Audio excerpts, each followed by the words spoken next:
Praise the Lord. सभी विश्वासी भाई बहनों को प्रभु यीशु मसीह में जय मसीह की। बाइबल शिक्षा चैनल पर आप सभी का स्वागत है। हमारे इस चैनल को देखने के लिए आप चैनल को सब्सक्राइब करें और बेल आइकन के ऑल बटन को जरूर दबाएं, तभी आपको हमारी आने वाली हर वीडियो का नोटिफिकेशन मिलता रहेगा। आज मैं आपके लिए बाइबल की पुस्तक से याकूब अध्याय 3 का 1 से 12 वचन लेकर आई हूँ, जीभ को वश में करना। तो चलिए भाइयों बहनों, हम वीडियो स्टार्ट करते हैं। बाइबल दर्शाती है इस अध्याय में कि याकूब, जो प्रभु के 12 चेलों में से एक था, वह अपनी कलीसिया को जीभ को नियंत्रित रखने के विषय इस अध्याय में समझा रहे हैं कि किस प्रकार मनुष्य को अपने शब्दों को सही ढंग से प्रयोग में लाना चाहिए, जो आज हमारे लिए सीखना बहुत महत्वपूर्ण है। यह सबसे महत्वपूर्ण विषय है हम विश्वासियों के लिए, जो आज हम यहाँ सीखेंगे। यहाँ याकूब कहते हैं कि हे मेरे भाइयों, तुम में से बहुत उपदेशक ना बने, क्योंकि जानते हो कि हम उपदेशक और भी दोषी ठहरेंगे। वे कहते हैं यहाँ कि यह इसलिए है कि हम सब बहुत बार चूक जाते हैं। जो कोई वचन में नहीं चूकता वही तो सिद्ध मनुष्य है और सारी देह पर लगाम लगा सकता है। यहाँ वह समझाते हैं कि उपदेशक तथा प्रचारकों के विषय में, क्योंकि मसीह में एक सच्चे उपदेशक को बहुत ही ध्यानपूर्वक बिना चूके शब्दों का प्रयोग करना होता है। यहाँ प्रचारकों तथा उपदेशकों के विषय सीखने की बात है, क्योंकि वह अपने प्रचार से दूसरों को भी सिखाते हैं तथा उन्हें ध्यान रखना होगा कि वह किस प्रकार के शब्दों का प्रयोग करते हैं। उन्हें बिना चूके सही शब्दों का इस्तेमाल करना चाहिए तथा इसी प्रकार वह अपनी सारी देह पर लगाम लगा सकते हैं, जीभ को वश में तथा नियंत्रण में रखकर। जैसे वह आगे सिखाते हैं कि जब हम अपने वश में करने के लिए घोड़ों के मुंह में लगाम लगाते हैं, तो हम उनकी सारी देह को भी घुमा सकते हैं। इसका तात्पर्य स्पष्ट है यहाँ कि घोड़ों को नियंत्रण करने के लिए तथा उनकी सारी देह को चलाने के लिए जिस प्रकार एक लगाम उन्हें कंट्रोल करती है, उसी प्रकार हमारे शब्द, हमारी जीभ हमारी देह को मूव करती है। जीभ से निकले शब्दों से हम पहचाने जाएंगे कि हमारा स्वभाव तथा हमारा चरित्र कैसा है। इसीलिए उन्होंने एक अन्य उदाहरण आगे देते हुए कहा कि देखो, जहाज भी यद्यपि ऐसे बड़े होते हैं और प्रचंड वायु से चलाए जाते हैं, तो भी एक छोटी सी पतवार के द्वारा माझी की इच्छा के अनुसार घुमाए जाते हैं। यहाँ आप देख सकते हैं कि वह एक जहाज को चलाने वाले माझी के हाथ की पतवार का उदाहरण देते हैं कि एक बड़ा जहाज भी पतवार से चलाया जाता है, घुमाया जाता है। वैसे ही जीभ भी एक छोटा सा अंग है और वह बड़ी बड़ी डींगे मारती है। और वह कहते हैं यहाँ कि देखो, थोड़ी सी आग से एक बड़े वन में आग लग जाती है। ऐसे ही यहाँ हमें सीखना है पहले इसका अभिप्राय कि जीभ हमारे शरीर का एक छोटा सा अंग है, परंतु वह कैसे बड़ी बड़ी बातें, बड़ी बड़ी डींगे मारती है, बड़े बड़े झूठे वादे बोलकर, बुरे शब्दों का प्रयोग करके आग लगाती है, झगड़े उत्पन्न करती है, किसी का हृदय घात करती है। यदि हम सही से इसका इस्तेमाल ना करें तो यह होता है जीभ का शब्दों का गलत ढंग से किया गया प्रयोग। इसीलिए यहाँ याकूब जीभ को वश में रखने के विषय आज हमें सिखा रहे हैं। वे कहते हैं आगे कि जीभ भी एक आग है और जीभ हमारे अंगों में अधर्म का एक लोक है और सारी देह पर कलंक लगाती है और नरक के कुंड की आग में भी जलाती है। हालेलुया! कितनी महत्वपूर्ण बात लिखी है यहाँ हमारे सीखने के विषय कि जीभ की तुलना आग से की गई है। एक अधर्म का अंग उसे कहा गया है। यदि उसे नियंत्रित न रखा जाए तो वह हमें नरक के कुंड में ले जाने का भी कारण बन जाती है। क्योंकि मेरे प्रियो, हमारे शब्द ही हमारा जीवन चरित्र, हमारा स्वभाव, हमारा आचरण निर्धारित करते हैं। हमें ध्यान देना चाहिए कि हम क्या बोलते हैं, नेगेटिव या पॉजिटिव। कई बार हम गुस्से में नेगेटिव शब्द अपनी जुबान से कन्फेस करते हैं तथा दूसरों को घात करने वाले शब्दों का भी प्रयोग करते हैं, जो हमारे उद्धार को, हमारे अनंत जीवन को भी हमसे छीन लेता है। तो यहाँ आज हमारे सीखने की बहुत महत्वपूर्ण बातें हैं।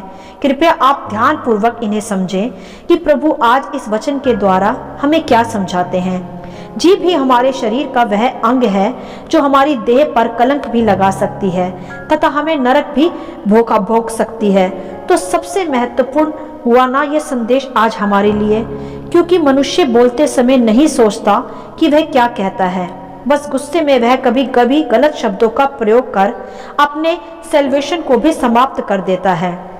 जैसे आगे वह कहते भी हैं कि क्योंकि हर प्रकार के वन पशु, पक्षी और रेंगने वाले जंतु और जलचर तो मनुष्य जाति के वश में हो सकते हैं, और वह है भी, परंतु जीभ को मनुष्य में से कोई वश में नहीं कर सकता।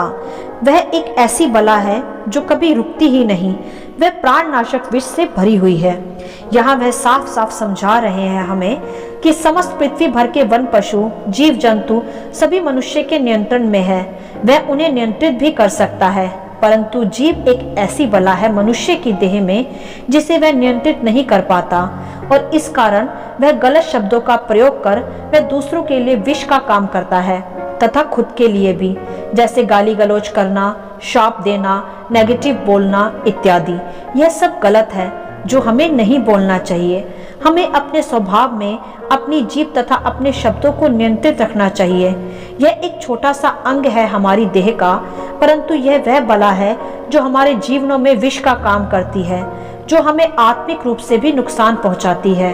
तो ध्यान दें कि हम क्या बोलते हैं, हमारे शब्द कैसे हैं। एक विश्वासी को प्रभु में बने रहने के लिए अपने शब्दों को सदा परख कर बोलना चाहिए, क्योंकि इससे उसका चरित्र भी प्रकट होता है और उसकी मसीहत भी। जैसे आगे वह कहते भी हैं कि इसी से हम प्रभु और पिता की स्तुति करते हैं, और इसी से मनुष्य को जो परमेश्वर के स्वरूप में उत्पन्न हुए हैं उन्हें शाप देते हैं। हालेलुया। तो क्या दर्शाता है यह वचन?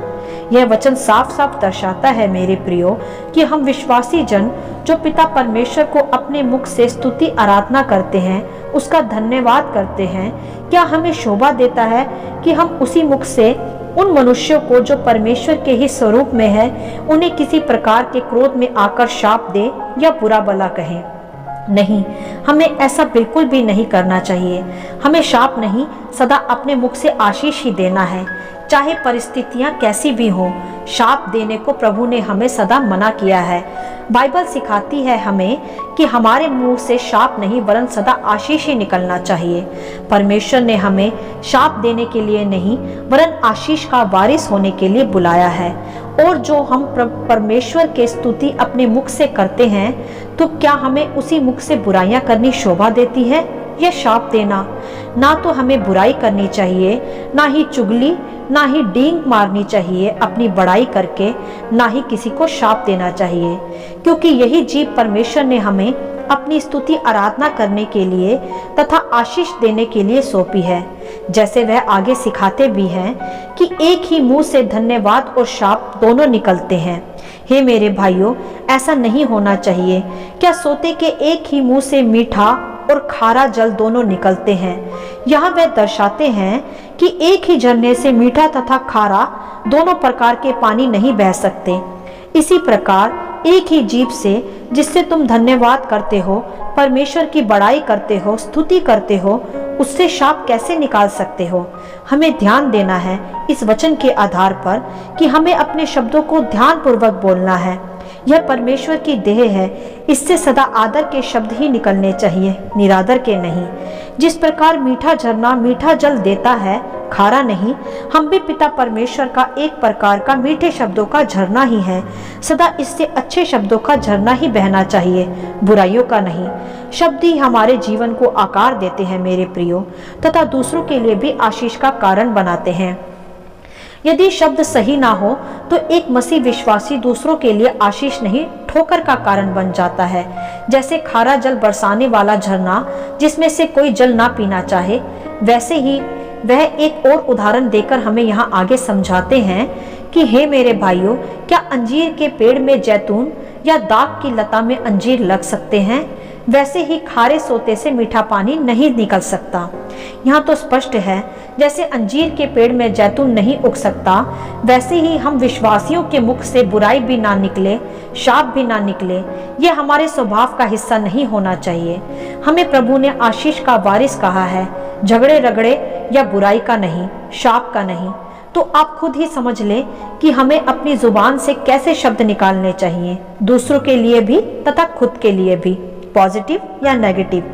क्योंकि बाइबल दर्शाती है, नीति वचन 18:21 में ऐसा लिखा है कि जीभ के वश में मृत्यु और जीवन दोनों हैं, और जो इसे काम में लाना जानता है वह उसका फल भोगेगा। हालेलुया। यह स्पष्ट कर दिया गया हमें साफ साफ कि जीभ हमें मृत्यु भी दे सकती है तथा जीवन भी। हमें यह ध्यान रखना है कि हमें मृत्यु चाहिए या जीवन, क्योंकि कई बार हम अपने शब्दों ही से अपना आशीष खो देते हैं, अपना उद्धार खो देते हैं। हम अपने गुस्से पर लगाम ना लगाकर कई बार जीभ से गलत गलत शब्दों का इस्तेमाल कर देते हैं, खुद के लिए भी तथा कभी कभी दूसरों के लिए भी, जो हमें नरक के कुंड में ले जाता है। परमेश्वर नहीं चाहता मेरे प्रियो कि हम गलत शब्दों को अपनी जुबान से निकालें। मैं नहीं चाहता कि हम चुगलियां करें, घंटों फोन पर गलत शब्दों को बोलते हुए बातचीत करें, गालियां दें या शाप दें। वह चाहता है कि हम अपनी जीभ, जो उसका ही हमारे शरीर में दिया गया एक महत्वपूर्ण अंग है, उससे सदा धन्यवाद करें, स्तुति करें, दूसरों को आशीष दें, सदा वचनों से भरे पॉजिटिव वर्ड्स का ही इस्तेमाल करें, जिससे हमारा उद्धार बना रहे तथा हमारा मसीह चरित्र भी प्रकट हो दूसरों पर। मेरे प्रियो, परमेश्वर ने भी शब्दों से ही आकाश और पृथ्वी और 1000 तारा गणों की रचना की। बेडोल पृथ्वी को शब्दों से ही नियंत्रित कर कर बदल दिया, अंधकार को ज्योति से शब्दों से ही अलग किया। तो समझे कि शब्दों का कितना महत्वपूर्ण भाग है हमारे जीवनों में। मेरे प्रियो, निर्बल परिस्थितियों में भी बल आ जाता है जब आप अच्छे शब्दों को, पॉजिटिव वर्ड्स को कन्फेस करते हैं। बीमारी में भी शिफा आ जाती है चंगाई के वचनों से व शब्दों से। परिस्थितियां बदल जाती हैं एकमात्र आपके अच्छे शब्द कहने से। शाप आशीष में बदल जाते हैं शब्दों से ही। मृत्यु जीवन में बदल जाती है जीभ से निकले शब्दों से ही। तो सोचें आप कि जीभ को वश में रखना कितना आवश्यक है। यही जीभ गलत शब्दों से घरों में आग लगा देती है, लड़ाइयां करा देती है, कलंक लगा देती है और फिर हमें नरक में ले जाती है। और यही जीभ वश में रखने से घरों को आबाद करती है, टूटे मन वालों को शांति प्रदान करती है, पिता परमेश्वर की स्तुति तथा धन्यवाद करती है, श्राप को आशीष में बदलती है। फिर यही जीभ हमें अनंत जीवन भी प्राप्त करती है। तो आप खुद ही डिसाइड करें कि आपको कैसे शब्द बोलने हैं, शाप के या आशीष के, जिसपे हमारा उद्धार भी टिका है। मेरे प्रियो, एक मसीह जीवन में, एक सिद्ध मसीहत में शब्दों का बहुत महत्व है। शब्द ही हमारे चरित्र को निखारते हैं। इसीलिए यहाँ याकूब ने भी जीभ को वश में रखने के विषय आज सिखाया है। मैं फिर से वही कहूंगी, यदि जीभ को वश में रखने का विषय सीखना आवश्यक नहीं होता तो इसका वर्णन भी यहाँ नहीं होता। यह आवश्यक है आज बहुत, इसीलिए यह आज प्रभु हमें सिखाते हैं। आज का युग भी एक अनियंत्रित युग है, जिसमें मनुष्य सब बातों पर नियंत्रण रखता है परंतु अपनी जीभ पर नहीं, जिसके कारण वह किसी के लिए ठोकर का कारण बन जाता है और अपने जीवन को फिर नाश की ओर ले जाता है और मृत्यु का भी वह कारण बनता है। इसीलिए आप भी जांचें कि आप कैसे शब्दों का प्रयोग करते हैं, दिन भर में आशीष का या श्राप का, बुराई का या भलाई का। यह आज हमें समझना होगा। मेरे प्रियो, हमें अपनी जीभ से स्तुति धन्यवाद करना है, आशीष देना है। सदा यही हमारी बुलाहट है तथा सच्ची मसीहत भी है। श्राप या बुराइयां या चुगली ये हमारा हिस्सा नहीं है। ये केवल नरक के कुंड के पात्र हैं और कुछ भी नहीं।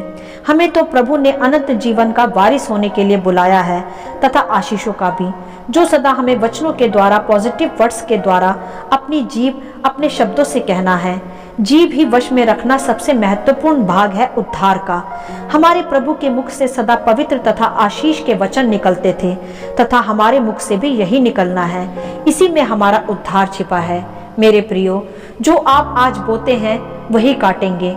उत्तम शब्द, आशीष के शब्द अपनी जुबान से बोएं तथा उन्हें ही फलवंत होते हुए देखें। खुद में भी तथा अपने परिवार में भी शब्दों की जय को प्राप्त करें। जीभ को बुराई से वश में रखकर अपने परिवार में सदा आशीष के वचन कहते रहें। परमेश्वर यही चाहता है कि हम अपने जीभ को वश में रखें तथा परमेश्वर के दिए हुए सामर्थी वचनों को सदा अपनी जीभ से, अपनी जुबान से अपने जीवन में तथा अपने आसपास के लोगों के जीवन में भी आशीष के साथ बोते रहें। हालेलुया। आशा करती हूँ जीभ को वश में रखने का वचन का संक्षिप्त विवरण आप सभी को समझ में आया होगा।